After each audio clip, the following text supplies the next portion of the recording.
Generic artificial intelligence की दुनिया के दो अरबपति के बीच एक नया विवाद। यह विवाद तब जुड़ा जब मस्क ने सोमवार को अपनी कंपनी को कंट्रोल करने वाली नॉन प्रॉफिट इकाई को खरीदने के लिए ओपन एआई सीईओ को लगभग $100 अरब की पेशकश की। लेकिन ऑल्टमैन ने मस्क के ऑफर का मजाक उड़ाते हुए एक्स पर पोस्ट किया, नो थैंक्स, लेकिन अगर आप चाहें तो हम ट्विटर को $9.74 बिलियन में खरीद लेंगे। बड़ी बात यह है कि ऑल्टमैन ने यह पोस्ट उनके प्लेटफॉर्म पर किया जिसे 2022 में मस्क ने $44 अरब की डील के जरिए खरीदा था। कैलिफोर्निया की एक फेडरल जिला जज ने पिछले हफ्ते यह साफ कर दिया था कि ओपन एआई के भविष्य पर एक अदालती लड़ाई 2027 तक चल सकती है। 2015 में मस्क और ऑल्टमैन के को-फाउंड किया था और इसके बाद दोनों अलग हो गए थे। आखिर क्यों हुए थे अलग? क्या थी उनकी कहानी? आइए जानते हैं। ये बात है 12 जुलाई 2023 की, जब मस्क ने अपने खुद के जनरेटिव एआई स्टार्टअप xAI की घोषणा की, जो ग्रोक एआई चैटबॉट बना रहा है, जिसे उन्होंने ओपन एआई के ChatGPT कार्यक्रम के लिए जागृत विरोधी प्रतिक्रिया के रूप में डिफाइन किया है, जिसे 30 नवंबर 2022 को धूमधाम के साथ जनता के लिए रिलीज किया गया था। इसके बाद 1 मार्च 2024 को मस्क ने कथित तौर पर अपने निवेशक माइक्रोसॉफ्ट की closed source de facto subsidiary बनने के लिए ओपन एआई पर मुकदमा दायर किया, जिसके बाद नवंबर में बाजार को पंगु बनाने वाली संस्था ओपन एआई को एक लाभकारी इकाई बनने से रोकने के लिए शुरुआती निषेधाज्ञा दी गई, जबकि बाद में टक्कर कार्सन के साथ अक्टूबर के एक इंटरव्यू में ऑल्टमैन को कोई ऐसा व्यक्ति जो भरोसेमंद नहीं है कहा गया था। इसके बाद 21 जनवरी 2025 में ऑल्टमैन ट्रंप के साथ $500 अरब के स्टारगेट जॉइंट वेंचर की घोषणा करते हुए दिखाई दिए, जिसका मकसद ओपन एआई की आर्टिफिशियल जनरल इंटेलिजेंस को पूरा करने के लिए जरूरी फिजिकल डाटा सेंटर का निर्माण करना था। ट्रंप ने जनरेटिव एआई में अब तक के लीडिंग एक्सपर्ट के रूप में ऑल्टमैन की खास तौर से सराहना की और ऑल्टमैन ने ट्रंप की प्रशंसा करते हुए कहा कि यह प्रोजेक्ट आपके बिना संभव नहीं होता। इसके बाद 22 जनवरी को मस्क ने सवाल किया कि फर्जी स्टारगेट ने घोषित फंडिंग हासिल की थी और एक्स पर ऑल्टमैन को धोखा देने वाला और झूठा करार दिया। साथ ही ट्रंप के 2020 के चुनाव हार का जश्न मनाते हुए उनकी 2021 पोस्ट को फिर से शेयर किया।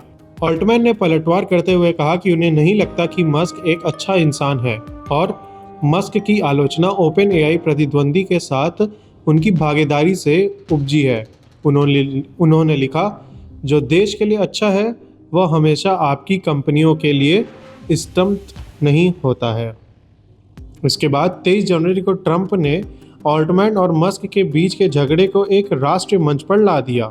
उन्होंने मीडिया से कहा, एलॉन उन लोगों में से एक को पसंद नहीं करता है जो स्टारगेट में शामिल थे, साफ तौर से ऑल्टमैन का जिक्र करते हुए, जिन्होंने गुरुवार को एक्स पर लिखा था, सिर्फ एक और मतलबी ट्वीट और फिर शायद आप खुद से प्यार करेंगे, जिससे स्टारगेट और ऑल्टमैन के बारे में नेगेटिव ट्वीट की सीरीज के जवाब में मस्क पर कटाक्ष हुआ। उसके बाद 24 जनवरी को मस्क ने एक्स पर स्टारगेट पर फाइनेंशियल टाइम्स की रिपोर्ट का सारांश दोबारा पोस्ट किया। ओपन एआई से जुड़ी $500 अरब की तकनीकी परियोजना, जिसकी राष्ट्रपति डोनाल्ड ट्रंप ने पिछले महीने घोषित की थी। उसके बाद 10 फरवरी एलॉन मस्क ने ओपन एआई की गैर लाभकारी शाखा के लिए $97.4 अरब की अनचाही बोली का नेतृत्व किया, जो सोमवार को इकाई को सौंप गई थी। वॉल स्ट्रीट जर्नल के अनुसार अगर बिड स्वीकार कर ली जाती है तो मस्क के xAI का ओपन एआई के साथ विलय हो सकता है। मस्क ने जर्नल में बताया कि उन्हें उम्मीद है कि ओपन एआई एक बार फिर open source safety focus force पर लौट आएगा। अब बात करते हैं एलॉन मस्क और ऑल्टमैन के पुरानी दुश्मनी के बारे में। मस्क और ऑल्टमैन ने साल 2015 में ओपन एआई की साथ मिलकर स्थापना की थी, लेकिन बाद में कंपनी का नेतृत्व को लेकर दोनों के बीच मतभेद हो गया। 2018 में मस्क ने ओपन एआई के बोर्ड से इस्तीफा दे दिया और पिछले साल कंपनी के बिजनेस मॉडल को लेकर उस पर मुकदमा भी दायर किया था। मस्क ने ओपन एआई का आरोप लगाया कि कंपनी ने अपने गैर लाभकारी उद्देश्य से हटाकर मुनाफा कमाने वाली संस्था बनने का फैसला किया है, जो कि उसके मूल उद्देश्य के खिलाफ है।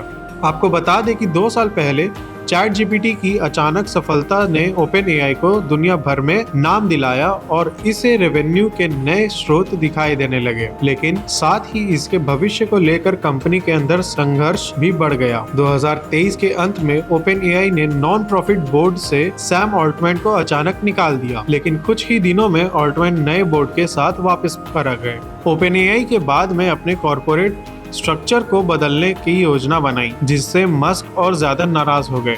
इस बदलाव को लेकर मस्क और ओपन एआई ने वकीलों के बीच हाल ही में कैलिफोर्निया की संघीय अदालत में बहस हुई, जहां मस्क ने कंपनी को पूरी तरह से कमर्शियल इकाई बनाने से रोकने के लिए कानूनी आदेशों की मांग की है। दूसरी ओर मस्क ने 2023 में XAI नाम से अपनी अलग एआई कंपनी शुरू की, ताकि इस क्षेत्र में अपनी मजबूत पकड़ बना सके। ऐसी और वीडियोस को देखने के लिए चैनल को सब्सक्राइब करें।